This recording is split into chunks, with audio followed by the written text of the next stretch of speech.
I was in my first kitchen when I was 14, washing up after school. I enjoyed being in that environment so much that I think I just kind of went with it.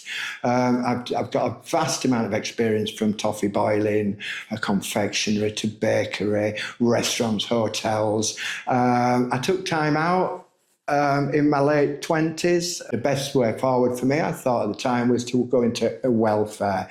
My degree is community and youth studies. So as I've collected time and experience over the years, these two have coupled up nicely to be able to give me, and giving me the skills to give back to residents and the client group. I have an understanding of welfare and welfare aspects, people and places, and also a vast knowledge of cooking. Oakwood Hall is a 12-bed residential care home that supports people with dual diagnosis and mental health conditions. It works closely and proactively with each and every individual to enable them to gain skills in life that will take them forward to more independent living. We'll start with the basics of safe use of equipment, how to chop using knives effectively and safely, which particular knife would suit the particular task in hand, and how to navigate hot equipment, safety when people are around, just the basics, and that'll be stage one. Residents will do a lot of supported self-catering with me or one-on-one, side-by-side things based on what their food tastes are and what they're likely to be cooking when they move on from Oakwood Hall. Stage two would move on to semi-independent self-catering. That's where I'd take a slight step back. They've then in a position where they're able to think more freely about the things they like to cook, how the meals go together.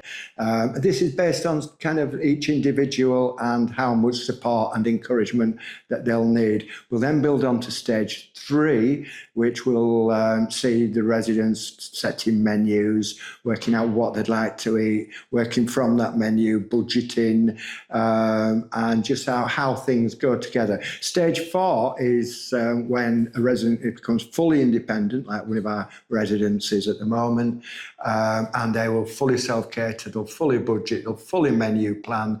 We then take the receipt from them, look at the foodstuff of choice, and then reimburse them with the money that they've spent. So it's a win-win in a sense, whereby they learn the skills, but there's no extra cost to themselves. Favourite part of the job is, I get so much benefit from, such a rewarding thing to see a resident actually work on their own, is to actually see them decide to choose their own menu. One of the residents who's been on camera today has now started doing his own shopping. He chooses some absolutely lovely looking menus, and his independence, he's growing from strength to strength, so much so that he'll be moving to the top floor flat and living independently before move on. That's a real reward in the sense that it gives residents the skills and ability to, be a better version, a stronger version of themselves. Well, I'd like to see more services, certainly within the Inspire North family, adopting this particular approach. I think it's an exceptional way of working with a client group, and it will bring major benefit to all people involved at different stages of life.